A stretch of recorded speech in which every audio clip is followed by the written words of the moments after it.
Yes, that's me. Good afternoon.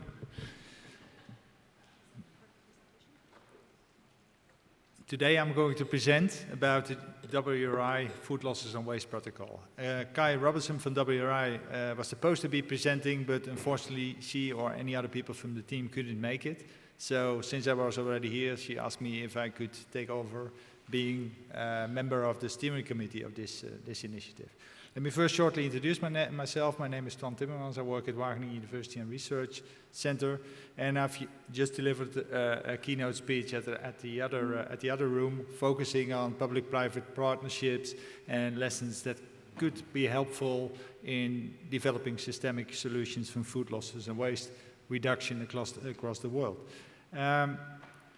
I coordinate two pan-European projects, Fusions and Refresh, that can be seen as multi-stakeholder efforts to first understand what we're talking about, setting up a platform and developing frameworks for actions to actually go and develop solutions and implement and have impact on that. So today I will shortly make reference to a very essential part of the topic is the measurement aspects of food losses and waste.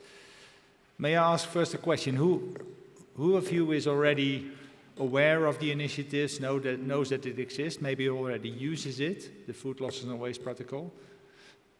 Can I see the light? Maybe then I can see who is.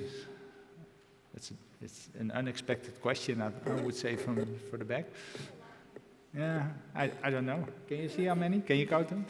But I can see some hands, so there's a lot of people already aware. That's of course a good thing if since this initiative has been started about 2 years ago. The basic reason for starting is the simple saying, what get measured get managed, and that is true. We see that in companies, in supply chains, but also if you want to make policy. On the other hand, if you want to make policy and don't have data, do you have to wait till you get all the data together? No, that's not right. So it's always a balance.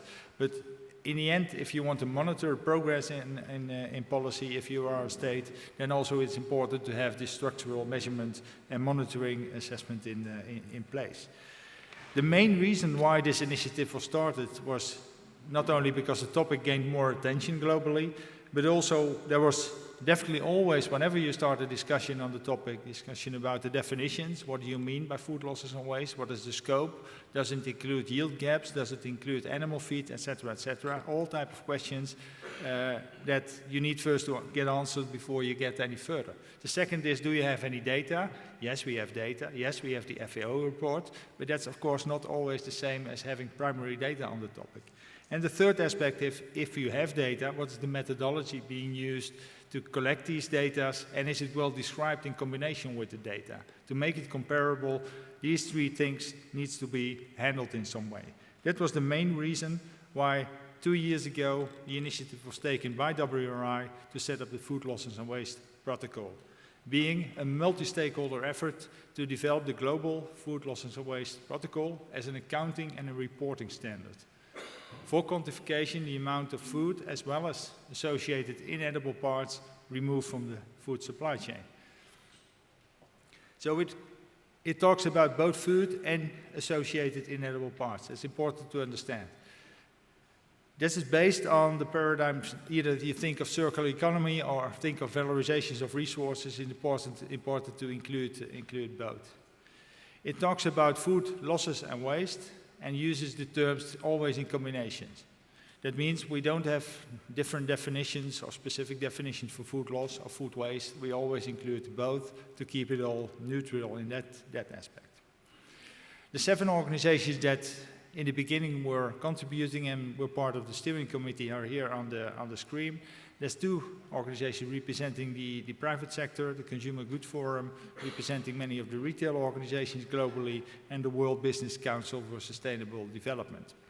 The 2 UN organizations working in this field, FAO and UNEP, and the 2 knowledge organizations that were most knowledgeable about this topic, REP from the UK, many of you know, and Fusions as the first pan-European project that I'm coordinating. So that's why I'm in that steering committee. And the secretariat is run by the World Resources Institute. So it's important to state it is not the WRI, Food Losses and Waste Protocol, as some people might remember it. It is the Food Losses and Waste Protocol supported by these and other organizations. Important part of delivering and where we are at the moment with the protocol is based on the structure that we have a very large group, what we call a technical working group, getting into the details, getting the insights of relevant people that have done and have experience in this field, but also reviewing and pilot testing of the first version of the protocol that was published in March this year. So they were very important in delivering what the current protocol is about and also what the future version that will be published soon is about. So there were 200 stakeholders that were consultant and took part in the evaluation and the thinking about what the protocol should be all about. So these are some pictures of these people that were involved all across the globe, and maybe you recognize some of these people.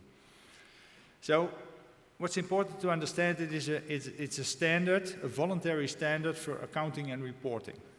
So its purpose is to enable any entity, and that could be a country, that could be a company, it could be a city, it could be whatever, organization, to account for and report the amount of food losses and waste in a credible, practical, transparent and consistent manner. That's all what it is about. The vision, of course, is that hopefully it will be used by as many organizations and it will empower entities to minimize food losses and waste. So it will contribute to any of the drivers that organizations might have on the level of sustainable food system development, what we discuss here mostly, but it can be also on circular economy or on economic principles based, but also on health, resource efficiency, etc. But what is seen as relevant and also been discussed today for the global issue, probably developing towards a sustainable food system is the most important driver for the protocol. A little bit about the timeline, and we are now October 15. That means the pilot phase has finished. There is still opening for a couple of pilots to take place in October, November this year, but principally the pilot phase and the external review process have been finalized, and all the recommendations and comments are now being processed for feedback. And there will be a new version of the protocol and the food losses and waste standard available in Q1 next year. And then this process ends.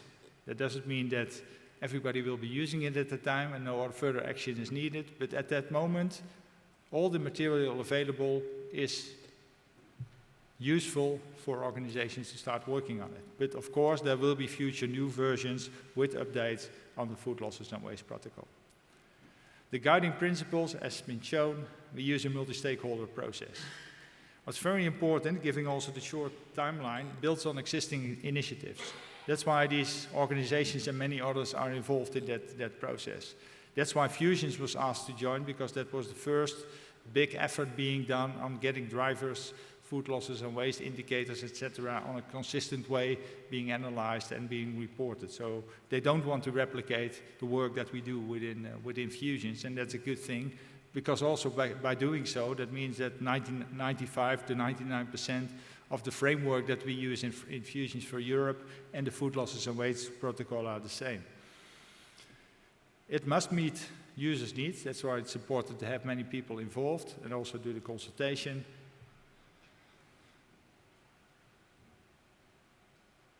And now nothing happening. Yeah. And this is a discussion that we have many times in the steering committee. It's never perfect. But don't letting the perfect become the enemy of it. We need to deliver in time with the first version and then do the updates in the future. But set a firm framework in the beginning and seek for continuous improvement.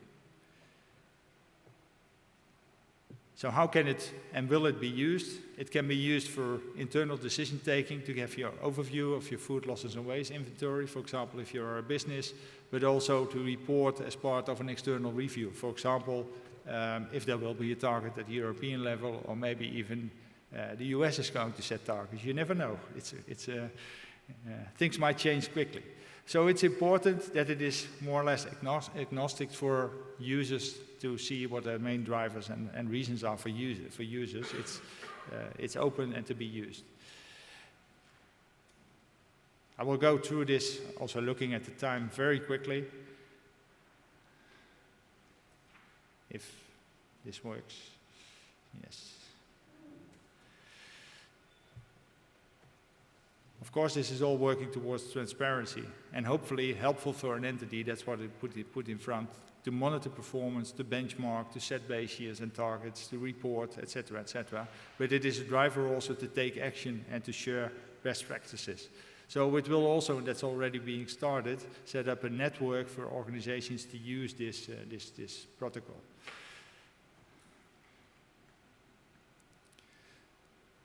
I'll skip this one because of time. Yes, it is important to register both food and inedible parts. You can have long-term discussions on what it is. The framework and the protocol will give good guidance for, to do that in a harmonized way.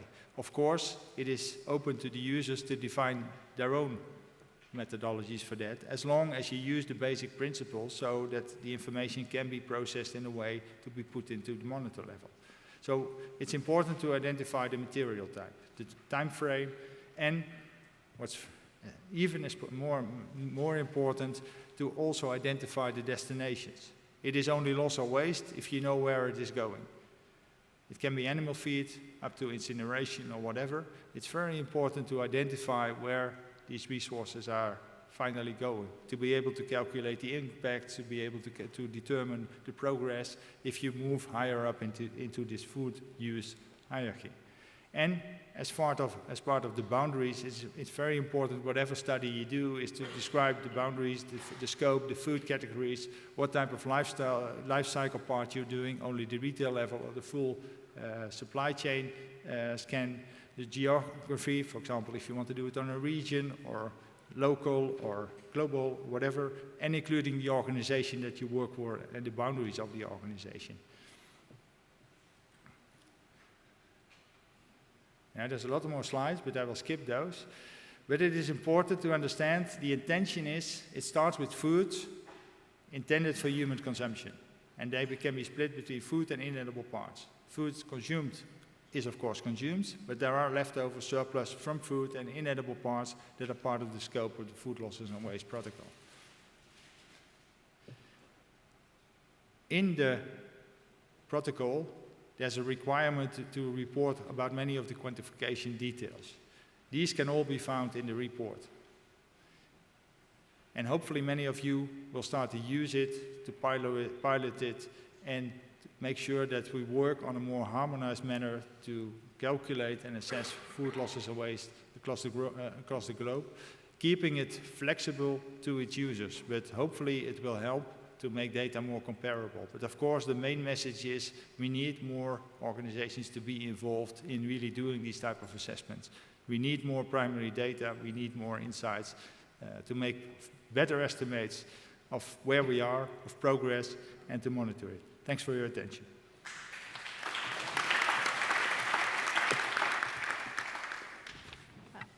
We have a couple minutes for questions, if there's a question for Dr. Timmermans.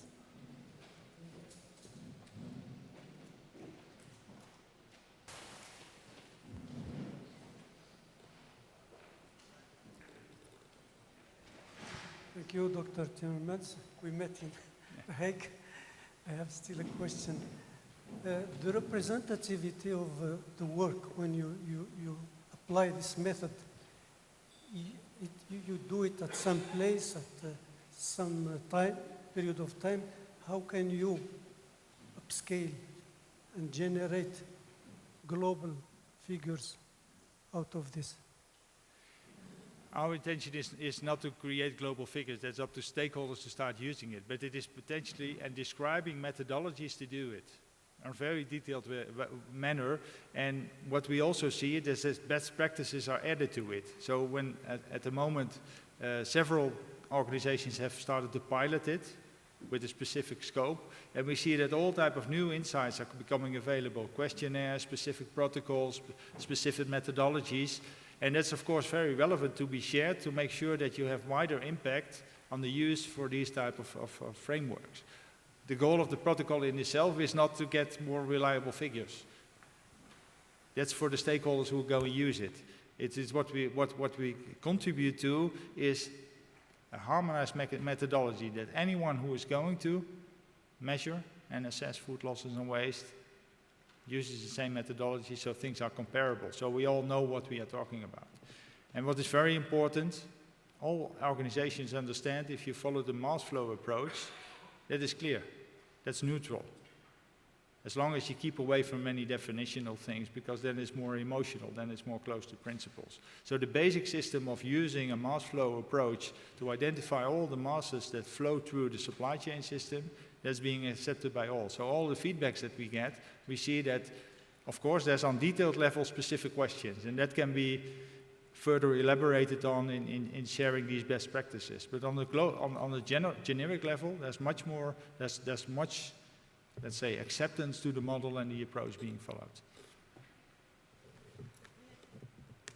One more question previously, right? Oh, okay. Thank you very much. Very interesting presentation. Just a question. I understand the standard aims at assessing the amount of food that, let's say, disappears from the chain, so what is usually referred as physical losses. But today we have heard about the big issue of quality loss and quality degradation of the products leading to price discounts. I just wonder if this standard capture quality losses and how. That's a difficult one. If quality loss of quality is a reason for a product to be lost or wasted, so leaving the supply chain, then it is part of the scope. If it is quality loss but still eaten by humans, then it is not part of this scope. That of course leaves open if countries or supply chains or actors have specific interest to do additional things on a voluntary basis, this framework is open for that. Because you can use the mass flow approach to get additional data, for example, on nutritional quality or other quality aspects. But that's on a voluntary base. That's also, if you go and read through the protocol, is some things are things you should report on and should take part of your actions, and some are more voluntary. So you could do that, and of course what we hope in the future is that if the basis is set, there will be additional add-ons, for example, on nutritional quality. Because if you've seen my other presentation, but you haven't because you were here, it's the most important aspect. If you look at the sustainable food system development, it is not about kilograms. It is about nutritional value. It is about calories, etc., etc. So we should not forget about the main target and objective of doing this. It is not about measuring kilograms of waste on lost parts. It's about a higher objective where this approach can be helpful in assessing those. And yes, of course, we would have done in the beginning also including nutritional aspects. But if we would do that, there's no data at all in the world, or hardly no data at all, that is useful to fill parts of the matrix at the moment. So that's why we have chosen for this basic approach.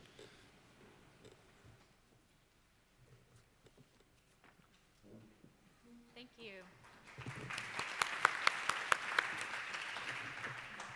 And if you have any further questions on this, I'm only replacing here Kai Robertson, so you can ask the questions to her via me or directly. So, because I don't have all the answers.